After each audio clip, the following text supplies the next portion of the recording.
Les chercheurs du California Institute of Technology viennent de développer le premier appareil capable de lire le signal cérébral d'une personne.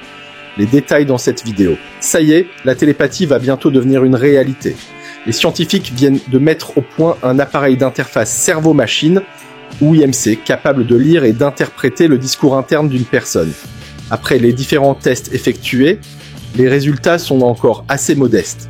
Qui plus est, les chercheurs doivent encore relever pas mal de défis avant d'obtenir des applications pratiques avec leur appareil. Rappelons que d'autres scientifiques ont déjà réussi à créer un appareil qui traduit et interprète les signaux cérébraux alambiqués.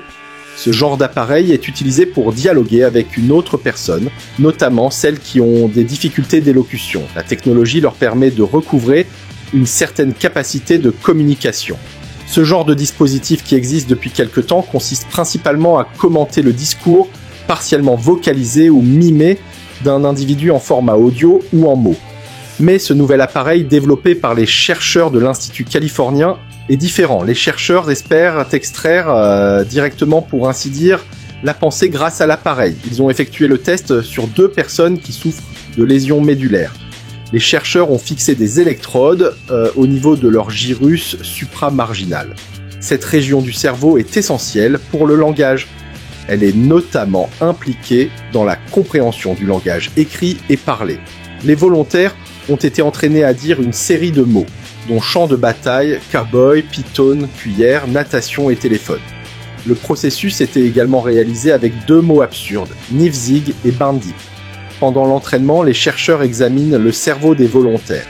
Par la suite, les mesures préliminaires ont été glissées dans un modèle informatique qui essayait de décoder et de lire le signal cérébral des sujets d'étude avec l'appareil quand ils prononcent ces expressions pendant une séance postérieure réalisée en temps réel. Ils ont remarqué une activité cérébrale particulière dans la région du gyrus supramarginal au moment où les sujets internalisent leur dire au lieu de la fredonner. Ce résultat permet ainsi de certifier la théorie selon laquelle cette région occupe une place importante dans le processus. Les résultats des recherches donnent de l'espoir aux scientifiques. On peut dire que leur modèle propose un résultat particulièrement précis, à 79% pour ce qui est de présager la parole interne du premier volontaire. Le deuxième volontaire, quant à lui, affiche un résultat de 23% pour imaginer le mot. Et vous, comment imaginez-vous l'intégration de la télépathie dans nos interactions sociales ?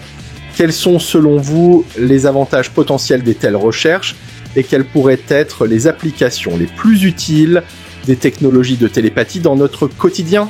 Partagez vos avis en commentaire. Retrouvez d'autres actus tech sur notre blog lebigdata.fr en cliquant sur le lien en description. Pensez aussi à nous laisser un pouce bleu et à vous abonner à la chaîne pour ne rater aucune de nos prochaines vidéos. À bientôt!